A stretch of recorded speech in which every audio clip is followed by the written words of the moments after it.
Hey everyone, welcome to iOS Hacker. In this guide, I will show you how to update your iPhone 17 to the latest iOS version. It's quick, easy, and only takes a few minutes. First, make sure your iPhone is connected to Wi-Fi and has at least 50% battery, or keep it plugged into a charger. You can also use cellular data to update your iPhone. However, Wi-Fi is recommended. Start by launching the Settings app. Scroll down and tap on General. Here, look for the Software Update option and tap on it. Your iPhone will now check for a new update. If an update is available, tap on Update Now. Enter your iPhone's passcode if prompted. The update will start downloading, and once it's ready, your iPhone will restart automatically. Don't worry, if this takes a few minutes, that's completely normal. Once your iPhone turns back on, the update is complete and you are ready to run latest version of iOS on your device.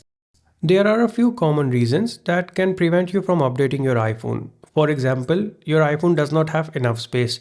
In this case, delete unused apps or photos. If update is not showing on your device, check your Wi-Fi connection or restart your iPhone and try again. If your iPhone is stuck on update, keep the phone plugged in and wait. Don't force restart unless it's frozen for a long time. And that's it. If this video helped you out, give it a like and subscribe to our channel for more iPhone tips and tutorials. Thanks for watching.